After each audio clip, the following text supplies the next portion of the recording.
2025 में बिहार में इलेक्शन है और नीतीश बाबू को भी बैसाखियों की जरूरत है। इसलिए अगर महाराष्ट्र का रिजल्ट महाविकास आघाड़ी के पक्ष में आता है, यहां महाविकास आघाड़ी की सरकार बनती है, तो फिर दिल्ली की सरकार की उम्र लंबी नहीं रह जाएगी। इसलिए मैं लोगों को समझाते हुए कहना चाहता हूं कि किसी के झांसे में मत आइए, धोखे में मत आइए। यहां लड़ाई सीधे भाजपा और कांग्रेस के बीच में है। अगर बीच में आप वोट तकसीम करते हैं, वोट कहीं और जाकर के देते हैं, तो उसका फायदा सीधे सीधे भाजपा को होगा, सीधे सीधे। और भाजपा यही चाहती है। भाजपा इसीलिए जब अकेले डायरेक्ट लड़ाई में नहीं जीत पाती तो अपने दोस्तों की मदद लेती है। मैं आपसे गुजारिश कर रहा हूं साथियों कि इस इलेक्शन में आपको यह देखना है, यह सोचना है कि आप सरकार का हिस्सा कैसे बन सकें। चेतन आपके अपने बीच के हैं, आपके लिए काम करने वाले, आपने इनको पिछले 2 दशक से, 3 दशक से, 20 साल से, 25 साल से देखा है।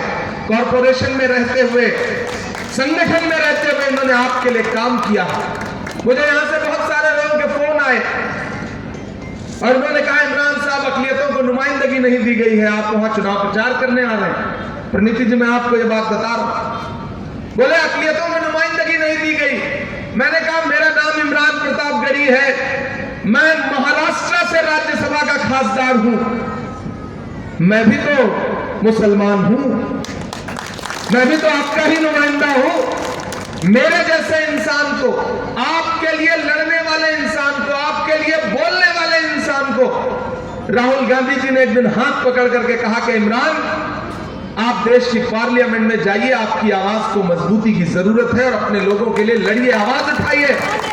और आज इसलिए मैं शोलापुर और आया हूं साथियों, मैं प्रणीति ताई का शुक्रिया अदा करने आया हूं कि जब कांग्रेस पार्टी ने मुझे राज्यसभा का टिकट दिया, और शोलापुर वालों आपको पता है किसका टिकट काट के दिया, किसको दूसरी जगह भेज के टिकट दिया? पी चिदंबरम साहब जैसे बहुत बड़े नेता यहां से राज्यसभा के मेंबर हुआ करते थे, उनको तमिलनाडु भेजा और इमरान प्रतापगढ़ी को महाराष्ट्र से राज्यसभा का टिकट दिया। ये भी तो नुमाइंदगी ही है ना। और मैं प्रणीति ताई का शुक्रिया इस बात के लिए अदा करता हूं साथियों कि जब मैं महाराष्ट्र से राज्यसभा का चुनाव लड़ने के लिए आया तो मैं तो सियासत की दुनिया का आदमी नहीं था, मैं तो शायर हूं। और जब मैं यहां आया तो राज्यसभा का चुनाव हो रहा था। जिस समय राज्यसभा के चुनाव में ये आपके लिए कयादत का नारा लगाने वाले लोग अपना 2 वोट करोड़ों में बेच रहे थे, उस समय प्रणीति ताई ने मेरे साथ खड़े होकर कहा कि इमरान मैं तुम्हारे साथ खड़ी हूं, तुम चुनाव लड़ो, तुम राज्यसभा के मेंबर ऑफ पार्लियामेंट बन करके जाओगे। बुनियाद में प्रणीति ताई का 1 वोट रहेगा। आज अगर मैं देश की राज्यसभा में हूं तो उस बुनियाद में प्रणीति ताई का वोट भी है, इनका सपोर्ट भी है, इनकी ताकत भी है। मैं शुक्रिया अदा करता हूं प्रणीति ताई का। और ये जो बड़ी बड़ी कयादत की बातें करने वाले लोग हैं, ये बताया, पहले ही ट्वीट कर दिया कि इमरान प्रतापगढ़ी को मेरा वोट मिलेगा। खेल कैसे खेलते हैं, झूठ का खेल कैसे खेलते हैं जानते हैं? वोट दिया किसी और को, पैसे लिए किसी और से, नाम बताया कि हम वोट इमरान प्रतापगढ़ी को देंगे। मैं यहां चैलेंज करके ये बात कह रहा हूं कि आए मुझसे डिबेट करने। कांग्रेस पार्टी के 44 एमएलए थे, 44 एमएलए, मुझे 44 एमएलए मिले। तो वो जो 2 वोट आप इमरान प्रतापगढ़ी को देने जा रहे थे, वो किसको दिया है ये सोलापुर की आवाम को बताइए। ये झूठ बोलना बंद करिए, ये झूठा नैरेटिव बंद करिए। सरे मिंबर वो ख्वाबों के महल तामीर करते हैं, इलाजे गम नहीं करते, फकत तकरीर करते हैं। सोलापुर वालों, ये सरकार बनाने का वक्त है, सरकार बनाने में अपनी भागीदारी जताइए। 1 आमदार 2 आमदार अगर सरकार ना हो ना तो वो डेवलपमेंट का कोई काम नहीं कर सकता, नहीं कर पाते हैं लोग। मैं पूरी जिम्मेदारी से ये बात कह रहा हूं। ऐसे में आप चेतन भाई को जिताइए। चेतन भाई आपके आमदार बन के अपनी सरकार से लड़ेंगे असेंबली में। प्रणीति ताई को आपने खासदार बना करके दिल्ली में भेज दिया है लोकसभा में, ये वहां खड़ी होकर के आपके मुद्दों पर लड़ेंगी। और मैं राज्यसभा में हूं ही, तो 1 आमदार जिताइए, 2 खासदार साथ में फ्री पाइए। इससे अच्छा ऑफर कुछ हो सकता है? नहीं हो सकता ना। महाविकास आघाड़ी क्या कह रही है? कि हमारी सरकार बनने दीजिए। यहाँ माए बहनें बैठी हैं, 3000 रुपए हर महिला के अकाउंट में डायरेक्ट हर महीने। भाजपा और एमआईएम आएगी, लंबी लंबी तकरीरें, लंबे लंबे भाषण, आपको क्या देना है इस पर कोई बात नहीं करेंगे, डेवलपमेंट की कोई बात नहीं करेंगे। जो भाषा देवेंद्र फडणवीस बोलेंगे, जो भाषा नरेंद्र मोदी जी बोलेंगे, जो एग्रेसिव बात अमित शाह जी करेंगे, वैसी ही तकरीरें दूसरी तरफ भी हैं। एक तरफ नारे हैं बंटोगे कटोगे, मंगलसूत्र छीन ले जाएंगे, भैंस खोल ले जाएंगे, और एक तरफ हमारे नारे क्या हैं, आइए नफरत के बाजार में मोहब्बत की दुकान खोलते हैं। और शोलापुर वालों, आप बहुत दानिश्वर लोग हो। यहां जितने लोग मौजूद हैं, इसके अलावा भी जहां तक मेरी आवाज पहुंच रही है और जहां तक पहुंचेगी, मैं उन सब से एक बात कहना चाहता हूं। कल शाम में मुझे आना था, मैं आ पाता तो एक बड़ी आवाम से मुखातिब होता। आज दिन में 4-5 रैलियां करनी है, लेकिन मैंने प्रणीति ताई से कहा कि प्रणीति ताई स्टेज लगाइए, मैं थोड़े से भी लोग हों तो उनसे मुखातिब होना चाहता हूं, उनसे बात करना चाहता हूं। और बात करके 23 तारीख को रिजल्ट आएगा, उसके बाद फिर आऊंगा इस शहर में और रुकूंगा इस शहर में, लोगों से बात करूंगा इस शहर में, उन्हें बताऊंगा कि सरकार क्या होती है और सरकार में हिस्सेदारी क्या होती है। जरूरत सरकार में हिस्सेदारी की है। मेरे भाई मुझे बताओ शोलापुर वालों, कि जब मुल्क में नफरतें उफान पर थी, चारों तरफ तकरीरें और भाषणों का दौर चल रहा था, कोई असल इलाज ढूंढने की कोशिश नहीं कर रहा था, ऐसे में एक शख्स उठा दिल्ली से और उसने कहा कि मैं कन्याकुमारी से कश्मीर तक 4000 किलोमीटर पैदल चलूंगा, एक नारा लगाऊंगा कि नफरत छोड़ो भारत जोड़ो, नफरत छोड़ो भारत जोड़ो, नफरत के बाजार में मोहब्बत की दुकान खोलते हैं। राहुल गांधी 4000 किलोमीटर पैदल चले। इस मुल्क में नफरत का सबसे ज्यादा शिकार कौन है? हम हैं, आप हैं, आप हैं। नफरत कम होगी तो सुकून किसे मिलेगा? हमको मिलेगा, आपको मिलेगा। अगर शोलापुर में पिछले 15-20 साल में कोई फसाद नहीं हुआ, कोई दंगा नहीं करवा पाया, यहां का कोई माहौल खराब नहीं कर पाया, तो सुकून किसे है? आपको है ना, आपको है ना। पूछिए मणिपुर वालों से, पूछिए उत्तर प्रदेश में बुलडोजर चलते हुए घरों से कि कितना तकलीफ में है लोग। लेकिन ये शहर अगर सुकून में है तो उसका क्रेडिट तो जाता है ना सुशील शिंदे साहब को, उसका क्रेडिट तो जाता है ना प्रणीति शिंदे को। रिश्तों की ये नाजुक डोरें तोड़ी थोड़ी जाती हैं, रिश्तों की ये नाजुक डोरें तोड़ी थोड़ी जाती हैं। अपनी आंखें दुखती हो तो फोड़ी थोड़ी जाती है। अरे गुस्सा हो सकते हो, किसी बात पर नाराज हो सकते हो, नुमाइंदगी के मामले पर नाराज हो सकते हो, लेकिन उसका सच भी मैं बताता हूं। प्रणीति ताई बताती है तो वो आपकी अपनी है, हो सकता है आपको लगे कि नहीं वो मैनिपुलेट करके बात कर रही है। इमरान बता रहा है आपको कि बाबा का नाम था लिस्ट में, अगर वो न भागे होते, अगर वो न धोखा देकर के गए होते तो आज में इलेक्शन लड़ रहे होते। उन्होंने भरोसे को तोड़ा ना, अगर लड़े होते तो नुमाइंदगी देने की बात तो की ही जा रही थी। लेकिन अगर वो नहीं हो सका तो शोलापुर वालों, टिकट सिर्फ आमदार का ही नहीं होता, बहुत सारे टिकट होते हैं। विधान परिषद का भी टिकट होता है, राज्यसभा का भी टिकट होता है, सरकारें बनती हैं तो बोर्ड, आयोग और कमेटी भी होती है। आपकी प्रणीति ताई इतनी मजबूत है, पार्टी में उसका इतना रुतबा है कि वो जिसे चाहेगी बाकी टिकट भी दिलवा सकती है, कमेटियों में भी रखवा सकती है और रखवाएगी। और सिर्फ प्रणीति ताई ही नहीं, आपका एक भाई भी बैठा है दिल्ली में आपके मसलों पर लड़ने के लिए।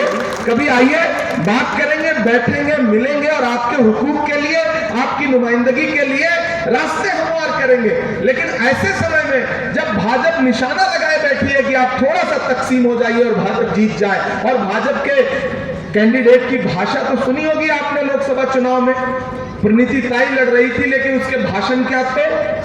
नफरत के वही भाषण। तो क्या चाहते हो कि वही चुनाव जीत करके असेंबली में पहुंच जाए और शोलापुर मध्य का माहौल खराब करे, पूरे शहर का माहौल खराब करे? नहीं, ये जो दोनों तरफ जो दो ताकतें हैं ना, कि एक तरफ 85% खड़े हो जाए, एक तरफ 15% खड़े हो जाए, दोनों से होशियार रहने की जरूरत है। चरागों के सफर में तबदबा हो आंधियों का, तो फिर अंजाम जुल्मत के सिवा कुछ भी नहीं होगा। ये दुनिया नफरतों के आखिरी स्टेज पर है, इलाज इसका मोहब्बत के सिवा कुछ भी नहीं होगा। और वो मोहब्बत जो है वो कांग्रेस में ही मिलेगी, महाविकास अघाड़ी में ही मिलेगी। मैं आपसे जो बात कह रहा था ना कि जब राहुल गांधी उठे कन्याकुमारी से कश्मीर तक चले, मैं चला हूं उनके साथ, प्रणीति ताई चली है उनके साथ, आपने वीडियोस देखे होंगे। मैं तो राहुल गांधी के पैर के छाले देखे हैं, मैंने उस आदमी के माथे का बहता हुआ पसीना देखा है। मैं यहां खड़ा होकर के आपसे कहता हूं कि जब मैं राहुल गांधी जी के साथ चलता था, मुझसे मीडिया के साथी कहते थे, इमरान साहब आप राहुल गांधी के साथ चल रहे हैं, आप सियासतदान बाद में हैं, पहले शायर हैं, क्या कहेंगे? तब मैं कहता था कि जो हर जालिम से टकराएगी वो आंधी बनाऊंगा, जो हर जालिम से टकराएगी वो आंधी बनाऊंगा। नए अंग्रेज आए हैं, नया गांधी बनाऊंगा। वो आदमी चलता रहा 4000 किलोमीटर। तो शोलापुर वालों, आप तो इस बात पर ईमान रखते हो ना कि मजदूर का पसीना सूखने से पहले उसकी मजदूरी उसे दे दी जाए? रखते हो ना इस बात पर ईमान कि मजदूर का पसीना सूखने से पहले उसकी मजदूरी उसे दे दी जाए? मैं रखता हूं इस बात पर ईमान, क्योंकि हमारे बुजुर्गों का कौल है ये कि मजदूर का पसीना सूखने से पहले उसकी मजदूरी उसे दे दी जाए। मैंने देखा है राहुल गांधी के पैर के छाले, मैंने देखे हैं राहुल गांधी के माथे का बहता हुआ पसीना। न वो पसीना अभी तक सूखा है, न वो पैर के छाले अभी तक सूखे हैं। मैं सोलापुर में आज से राहुल गांधी की वही मजदूरी मांगने के लिए आया हूं। वो मजदूरी है, राहुल गांधी ने चेतन को आपके बीच में अपना नुमाइंदा बना करके भेजा है। चेतन को जिता करके असेंबली पहुंचा दीजिए, क्योंकि पूरे महाराष्ट्र की नजरें आपके ऊपर है कि आप किधर जाके खड़े होते हैं, मोहब्बत के साथ खड़े होते हैं या झूठे भाषणों के साथ खड़े होते हैं। पूरे महाराष्ट्र की नजरें हैं आपके ऊपर। साथियों, मैं बहुत लंबी तकरीर नहीं करूंगा, मुझे जाना है, 4-5 और सभाएं हैं, किसी तरह हर सभा में मुझे पहुंचना है। पिछले 15-16 दिन से झारखंड से लेकर के महाराष्ट्र तक मुसलसल सफर कर रहा हूं। पिछली 15-16 रातों से सुकून से सोया नहीं हूं, सफर कर रहा हूं, कभी हेलीकॉप्टर, कभी चार्टर्ड, कभी बाई रोड, जहां जैसे भी पहुंचना पड़ रहा है पहुंच रहा हूं। क्यों इतनी भाग दौड़ कर रहा हूं? क्योंकि सच में महाराष्ट्र के लोकतंत्र को, महाराष्ट्र की जमहूरियत को बचाने का वक्त है, और ऐसे में महाविकास अघाड़ी के साथ खड़े होइए। और इस बार तो हमारा जो महाविकास अघाड़ी है वो बहुत मजबूत है। हाथ का पंजा है, हाथ के पंजे में मशाल है। मशाल तो इंकलाब का पता देता है ना, क्रांति का प्रतीक है ना। तो हाथ का पंजा है, हाथ के पंजे में मशाल है, लेकर के आगे बढ़िए। 20 तारीख को अपने घरों से बाहर निकलिए, अपना एक एक वोट चेतन को दे करके आइए, हाथ के पंजे के सामने वाला बटन दबा करके। आपका दिया गया वोट सिर्फ चेतन को नहीं मिलेगा, मोहब्बत के उस मसीहा को मिलेगा जिसका नाम राहुल गांधी है। आपका दिया गया एक एक वोट सिर्फ चेतन को नहीं मिलेगा, मल्लिकार्जुन खड़गे जी को मिलेगा। आपका दिया गया एक एक वोट सिर्फ चेतन को नहीं मिलेगा, सुशील कुमार शिंदे साहब को मिलेगा। आपका दिया गया एक एक वोट सिर्फ चेतन को नहीं मिलेगा, उद्धव ठाकरे साहब को मिलेगा। आपका दिया गया एक एक वोट शरद पवार साहब को मिलेगा। आपका दिया गया एक एक वोट प्रणीति शिंदे पर एहसान होगा, और आपका दिया गया एक एक वोट आपके इस बेटे, आपके इस भाई इमरान प्रतापगढ़ी पर आपका एहसान होगा, जिसे मैं इंशाल्लाह पूरी जिंदगी चुकाने की कोशिश करूंगा। मैं वादा करता हूं आपसे कि शोलापुर के डेवलपमेंट के लिए जब भी इनकी निधि कम पड़ने लगेगी ना, तो मैं प्रणीति ताई का भी हाथ पकड़ के कहूंगा कि ताई, सोलापुर मध्य के लिए आपको तो 5-6 असेंबलीज ने मिलकर खासदार बनाया, मुझे पूरे सूबे ने मिलकर बनाया, मैं पूरे सूबे का खासदार हूं। प्रणीति जी आपकी खासदार है, ये आपके आमदार बनेंगे। तो डेवलपमेंट के जो काम है उसके लिए जब इनकी निधि कम पड़ेगी, तो मैं प्रणीति ताई से भी कहूंगा कि आप भी अपना एक ब्लैंक लेटर पैड इनको दीजिए, और मैं भी अपना एक ब्लैंक लेटर पैड निधि का इनको दूंगा कि सोलापुर मध्य के लिए जो भी डेवलपमेंट का काम है, तालीम के लिए, यहाँ के इदारों के लिए, यहाँ सड़कों के लिए, पानी के लिए, बिजली के लिए, जहां भी हमारी निधि की जरूरत पड़ेगी, हम चेतन के साथ खड़े मिलेंगे। दाईं तरफ ताई खड़ी मिलेगी, बाईं तरफ ये भाई खड़ा मिलेगा। तो एक से तो 3 भले होते हैं ना। हम तीनों मिलकर के सोलापुर मध्य के लिए, यहाँ के विकास के लिए काम करेंगे, ये हम आपको भरोसा दिलाते हैं। फिर आखिर में बस एक बात कह रहा हूं साथियों, लड़ाई बहुत बड़ी है। लड़ाई सिर्फ आमदार चुनने भर की नहीं है, और एक बात सुनो सोलापुर वालों, सियासत सिर्फ जज्बात का नाम नहीं है, सिर्फ नारे लगाने का नाम नहीं है। सियासत बहुत समझदारी से, बहुत होशियारी से, दिल के साथ साथ दिमाग का इस्तेमाल करके किया जाने वाला अमल है और आने वाली नस्लों के मुस्तकबिल के लिए किया जाने वाला अमल है। महाराष्ट्र से महायुति की महाभ्रष्ट सरकार को भगाइए, महाविकास अघाड़ी की सरकार बनाइए। चेतन भाई आप इधर आइए।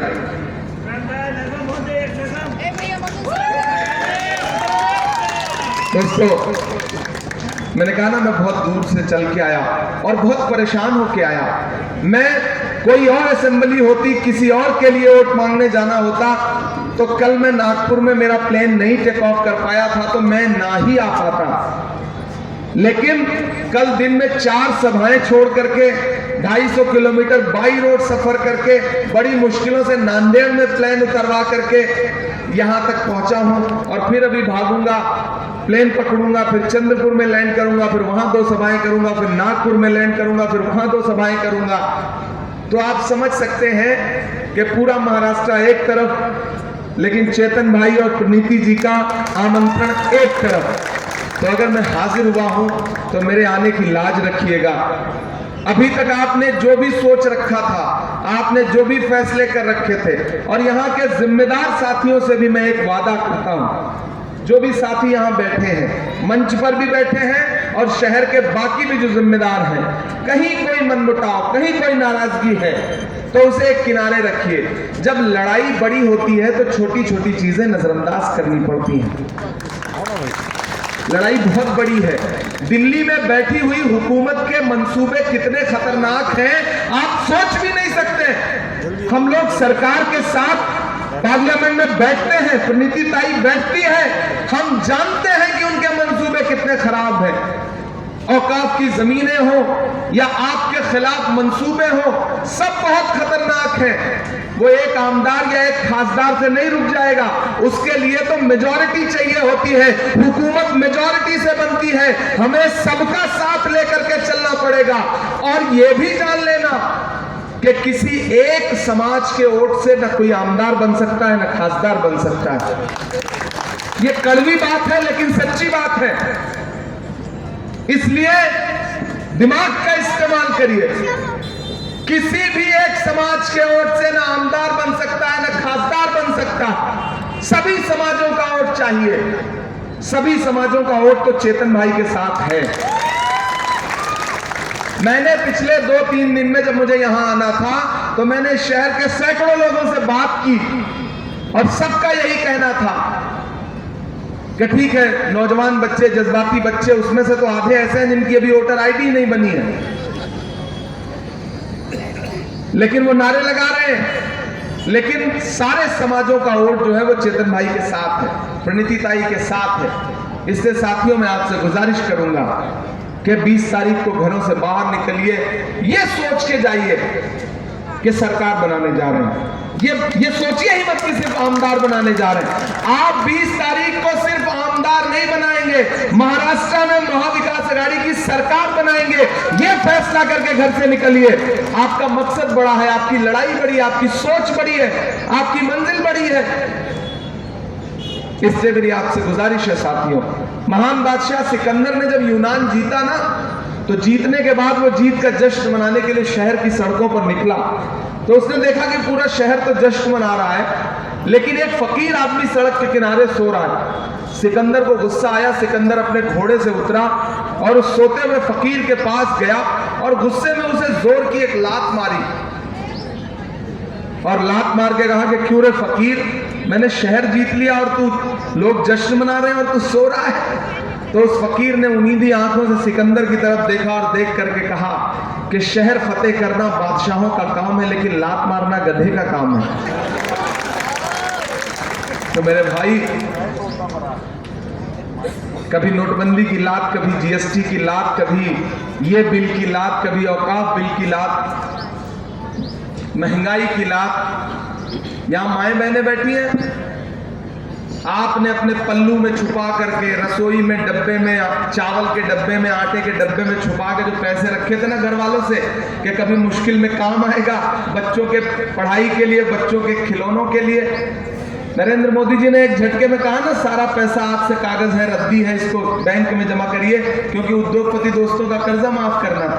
पेट्रोल डीजल 58 रुपए लीटर था, 100 रुपए लीटर का कर दिया। भाजपा की सरकारें वो सरकारें हैं जो फिल्में टैक्स फ्री करती हैं लेकिन कफन पर जीएसटी लेती हैं। एक दिन पार्लियामेंट में प्रधानमंत्री जी तकरीर कर रहे थे, बोले बताओ कांग्रेस वालों 70 साल में क्या बनाया। इधर से मैं खड़ा हो गया, मैंने सोचा बताना शुरू करूं, तब तक खड़गे जी बोले इमरान मत बताओ, जो बताओगे ये उसको भी बेच देंगे, इनका काम सिर्फ बेचने का है। तो साथियों, एक तरफ वो लोग खड़े हैं जो नफरत के पैरोकार हैं, एक तरफ कांग्रेस खड़ी है जो मोहब्बत की अलामत के साथ सबको साथ लेकर के आगे बढ़ रही है।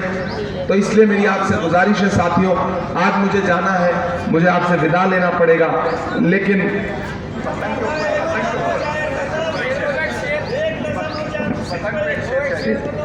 भाई कह रहे हैं पतंग पे कोई शेर सुना दीजिए। देखिए, पतंग पे तो किसी ने बहुत अच्छा एक शेर कहा है कि बहुत बुलंद फजा में तेरी पतंग सही, मुझे पता है मगर डोर किसके हाथ में है। हमें पता है किसके हाथ में है, कहां से चीजें संचालित की जा रही हैं। इसलिए पतंग के मांझे में अपनी उंगली मत फंसाओ, ये चाइनीज मांझा है, बिल्कुल मत फंसाओ।